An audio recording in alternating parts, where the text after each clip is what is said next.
Then, the dealer spent $250,000 to soup up the bike. They hired an engineer from NASA to tune the engine, and by the time it was done, Pridmore's race-ready R90S put out an amazing 100 horsepower. As far as the power and the brakes and the handling at the time, they were adequate. You could always make things better, which we did.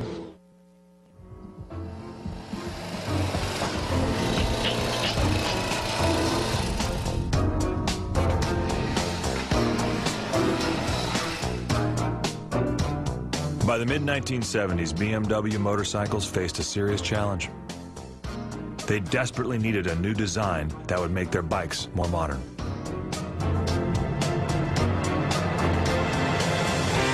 In 1976, BMW found the answer with another technological first, a new bike called the R100 RS. The first production motorcycle in the world that came straight from the factory with complete bodywork, called a full fairing. In 1976, BMW, the R100 RS, was the first motorcycle that the fairing was tested in a wind channel. It was absolutely the first bike, and it was a motorcycle that tested in the wind tunnel for a long time to make this fairing perfect. If you have a look on it, there are a lot of details that have been absolutely new at this time.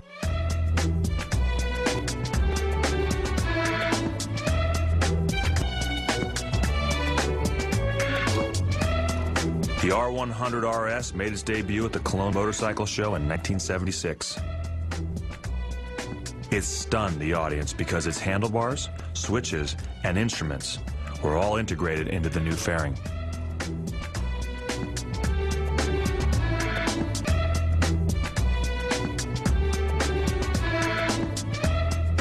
It was a milestone in motorcycle history, so it was also a whole concept, a whole bike, and not a fairing and a motorcycle. It was a motorcycle with fairing.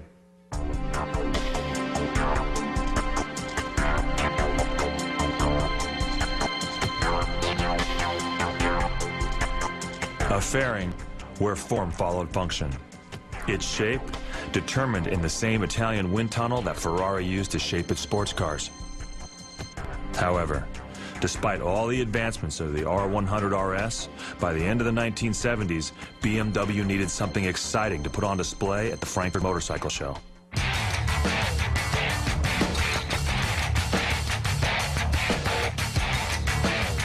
Its answer was to combine a street bike and a dirt bike into a new type of motorcycle, the Enduro.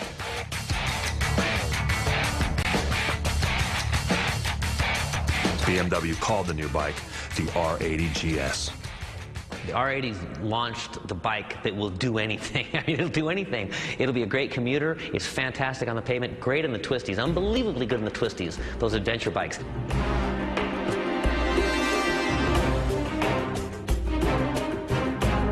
The GS in the R80 GS name tag comes from the German Gelandestrasse, meaning road and street. You could ride the bike on anything from the Autobahn to a dirt farm road.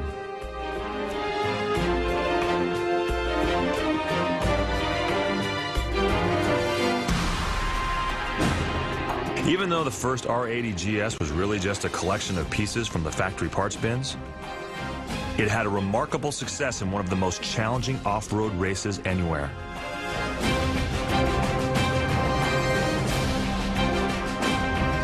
The famous Paris-Dakar Rally, 6,068 miles across some of the toughest terrain in the world.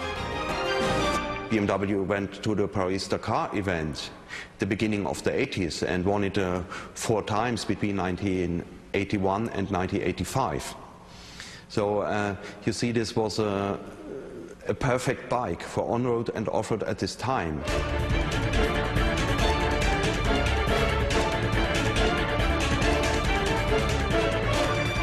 It's got a great racing history, and what the R80 GS did was launch a whole bunch of people off the road into the dirt, up the deserted dirt highway that cuts over the mountain, and you can do that on a GS.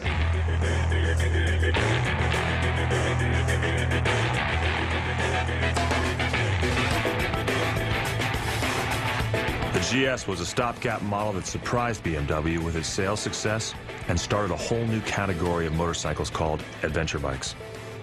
You could drive the thing across Africa, which so many people did. Great big huge gas tank, aggressive tires, lots of suspension, big wide handlebars, bulletproof reliability. That's a good package.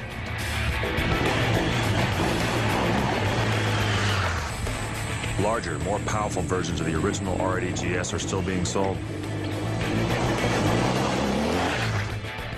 The latest version is called the R1200 GS. It has a bigger boxer engine with 100 horsepower. The GS is one of the most popular series of BMWs ever made. Total production topped 250,000 bikes by the end of 2007.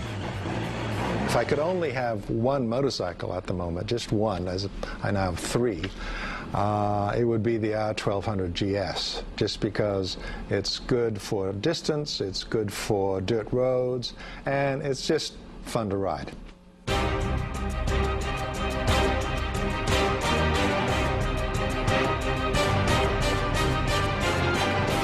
While the GS line surprised everyone, the real shock about to come out of BMW headquarters was a drastic change in both design and tradition.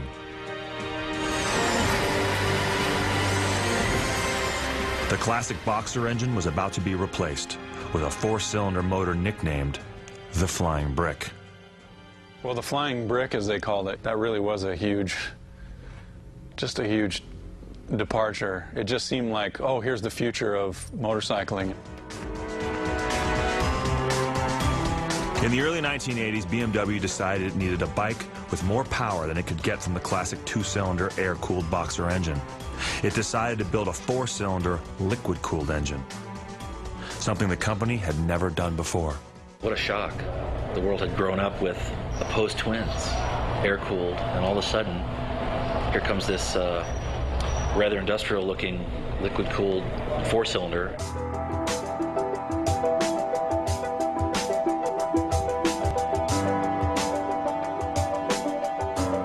In 1983, BMW showed the world the K100, a motorcycle with a four-cylinder engine placed sideways in the frame.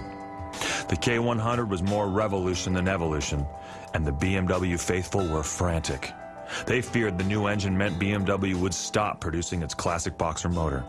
In 1983, exactly 60 years after the presentation of the R32, the presentation of the K100 was a little bit like a crime. We bring a new concept. People say BMW is boxer engine. Will the customer around the world, will they accept the K-Series as a real BMW motorcycle?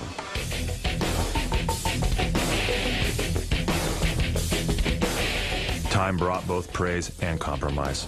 The K100 won Motorcycle of the Year awards around the world, and people began buying it. At the same time, BMW decided to keep its classic boxer engine in production.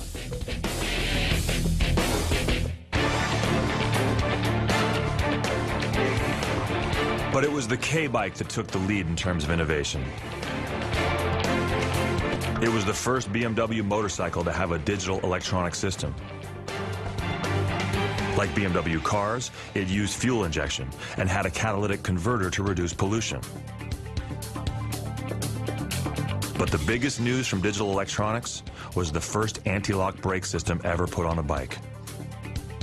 Simply called ABS, people had no idea if it would really work. And there was only one way to find out. I was fortunate enough to be invited to the press launch of BMW's ABS K-bike. They brought us over, they gave us a short introduction, they put us in our leathers, helmets, and they said, we would like you to take this bike down this runway, put the brakes on, and brake into this huge sand area. And we were basically going in there on faith. We knew we were going to fall down. We thought we'd try it. We went in there, and the ABS worked in the sand, stopped our bike without us falling down, and that was a huge breakthrough for motorcycling.